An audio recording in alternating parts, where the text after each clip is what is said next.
5. So, 3, 8, 22. So really what we're doing today is we're going to be adding or subtracting or multiplying polynomials. Why can't we work with the squares? Because we're in Algebra 2 now. So, before I even start, and I'll let you write this down,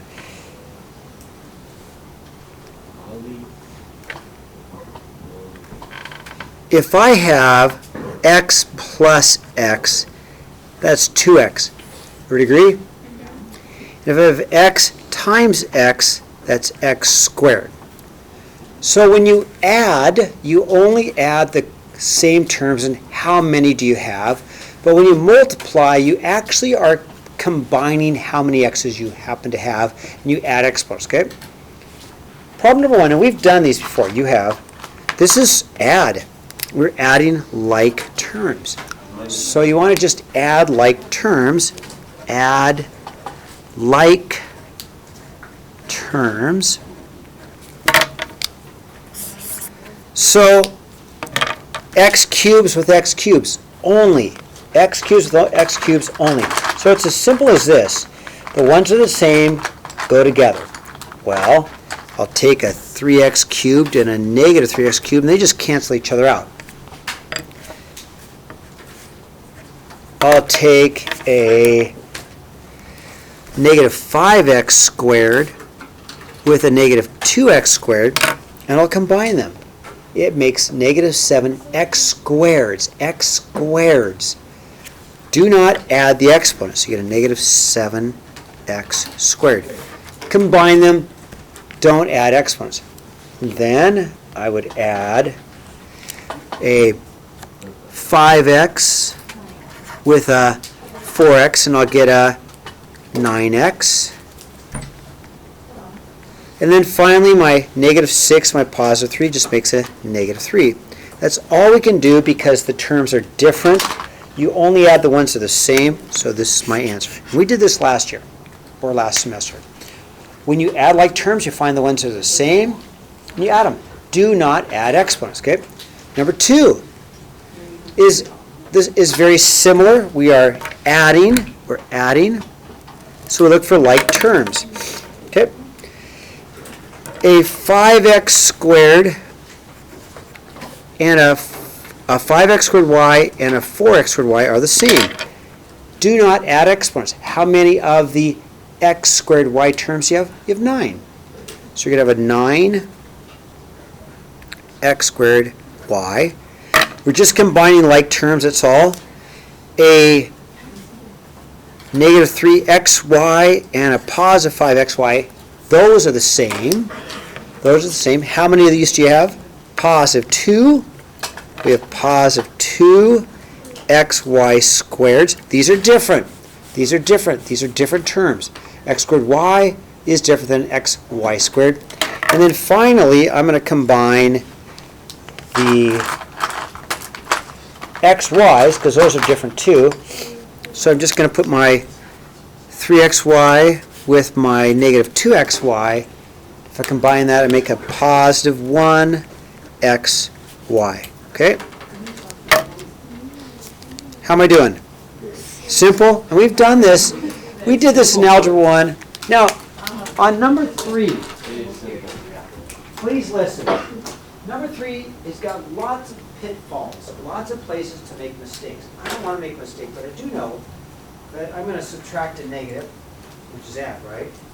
I'm going to take a negative minus a negative, which, oh boy, I'm going to take a 3 minus a 5. So what I do, and you don't have to do this, I'm subtracting the entire terms. So I like to push the negative through first, change all these signs, and then change it to add. For me, it just means I will make less mistakes. Some kids are smart, so yeah, mistakes. I can see that, this is a negative 4, a minus on minus, and they can do that in their head. I make mistakes, so I like to say, well, if I have to subtract the entire term, for me, I'm going to take one extra step, because subtract, I'm going to bring through the negatives first, and then I'll make less mistakes. So I'll rewrite the second group. I'll rewrite the second group as a negative 4x cubed, a positive 5x squared, a negative 5x, and then a positive 11. Okay, so I just brought the negative through and changed the sign. Now, I'm not done, but I've just taken care of the problems of making dumb mistakes, because I do. I'll have a 5x cubed minus a 4x squared plus a 3x plus minus 1. And then, in a sense, I'm adding or combining like terms.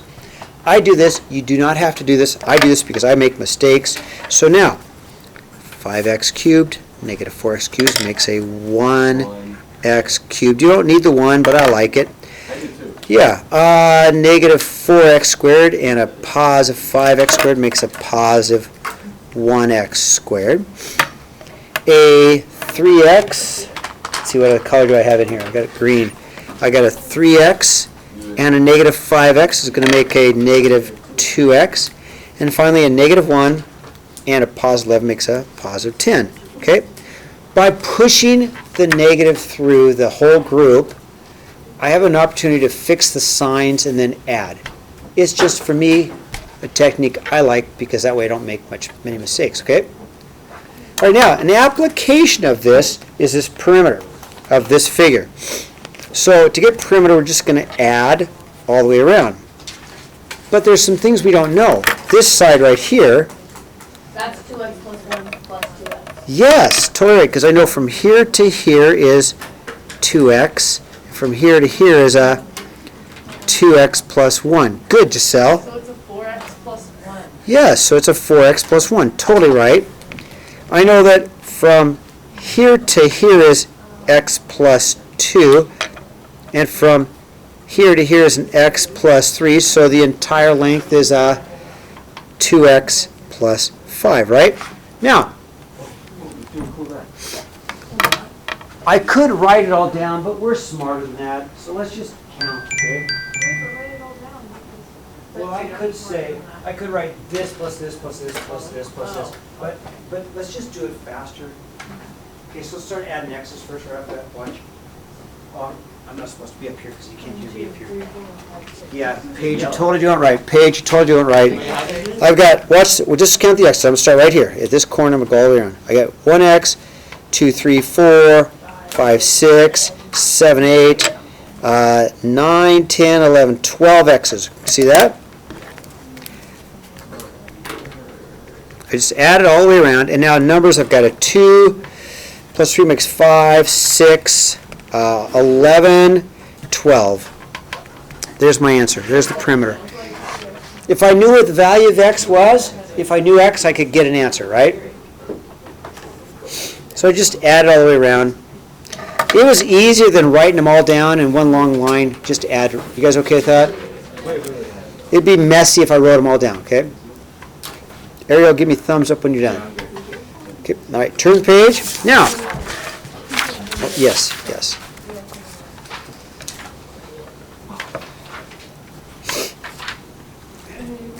Okay, now, what makes example 5 different is there's no plus signs. And there's parentheses. Yeah, there's an invisible times and invisible times. So I have to multiply all 3 of them, but let's just do 2 at a time. So I'm going to multiply the second 2 first, all right? I'm going to do those 2 first. I'm going to do this first, and I'm going to leave the x plus 2 out for the second multiplication, okay? So, here I go. X times 2x is 2x squared, right? X times 2x, 2x squared. X times 5 is a positive 5x. Negative 4 times 2x is a negative 8x. Negative 4 times 5 is a negative 20, okay? Just FOILed. You guys remember that from algebra? FOIL, okay? I'm going to combine, to make it a little bit easier, I'm going to combine these 2 middle terms because they are the same, right? Do you know if this is? Oh, yeah, probably. I'm going to do that in a second. So I have an x plus 2 times a 2x squared minus a 3x minus 20. Okay, thumbs up what I've done so far? Yes. Yeah, now you can multiply any two first, but I like to multiply these two because we like it set up like this. Do you see why I multiplied the second two first? Now it's set up the way we like it set up, correct? Okay, so let's multiply again. X times 2x squared is a 2x cubed. X times a negative 3x, a negative 3x squared. X times a negative 20 is a negative 20x, right? And then I need to take the 2 and multiply the 2 to all three of those terms. So I'm going to go my 2 times 2x squared, my 2 times 3x, and my 2 times 20, right? But watch how I do this. 2 times 2x squared is a 4x squared, but I'm going to put it right there. Because then they're lined up. So when I add them, they're lined up. 2 times a negative 3x is a negative 6x, but I'm going to put it right there. So when I add them, they're lined up, right? See that? And then 2 times a negative 20 is a negative 40. So I like to line them up because I am going to add like terms, right? Yeah. Wait. Oh, never mind. My bad. I'm not Jake. So now when I add, I've got x cubes, 2x cubed, and I have my x squareds lined up, so I get a positive 1x squared. And then here I'd get a negative 14x minus 40. A negative equals 1x. Oh my goodness. 6 is Yes, thank you for that. My dumb mistake. So example 6 is the same thing, right? But the first part's been done. So in example 6, we'll do it again. We'll go this times this, this times this, this times this, right? We'll do that first. We distribute the 3x through. 3x times 5x squared is a positive 15x cubed. 3x times a negative 4x is a negative 12x squared. 3x times a 2 is a positive 6x, right? And then I'm going to multiply the 2 through all three of these. And I'm going to put them where they belong. I really am. I'm going to go 2 times 5x squared is a positive 10x squared. But let's put it there. Line them up. Does that make sense why I like to put them there? You don't have to. It's just something I do. It makes it easier for me. I get a negative 8x. Line them up. And a positive 4. So when I add them, 15x cubed comes straight down. Negative 2x squared minus 2x plus 4. How am I doing? Good? Now example 7 is just a big version of it. But if we take our time, example 7 is going to be the same thing. I just have to multiply 3 different times. I'll go the 2x squared times x squared, 2x squared times 5, and the 2x times negative 2, right? So 2x times x squared is a 2x to the 4th. X squared, right? Plus a 10x cubed, right? Minus a 4x squared. Okay, so take a look at what I have. Why is it cubed? X squared and x makes a cube, right? 2 of them and 1 more. I'm adding exponents. Even though there's an invisible one, I'm adding exponents, okay? Now I have to do it again, but I have to do it with the 4x. So the 4x times the x squared, the 4x times the 5x, and the 4x times the negative 2. I'm going to multiply the 4x times all 3 of these terms. 4x times x squared is a positive 4x cubed. I'm going to put that right there and line them up, right? 4x times a 5x, a positive 20x squared. Line them up. X squared with x squareds. And 4x times negative 2 is a negative 8x. Okay? And lastly, we're going to multiply through the 3. So I'll multiply the 3, and I'll take 3 times x squared, 3 times 5x, 3 times negative 2. 3 times x squared is a 3x squared, a positive 3x squared. I like to line them up. That's a 3. That's a 3. Bad looking 3, huh? 3x times 5x, a positive 15x. And 3 times a negative 2 is a negative 6. And then, I like to line them up because when it comes to combining terms, it makes it easier. So I'll just add straight down. I get a 2x to the 4th plus a 14x cubed. Oh, let's see, 19, right? 19x squared, positive 7x minus 6. And that's all we can do. Good. So I have homework for you. I do. And it's not going to be too bad. I'm going to pass this out. It's a worksheet. I'm going to pass this out to you. I'll borrow this, by the way. Okay.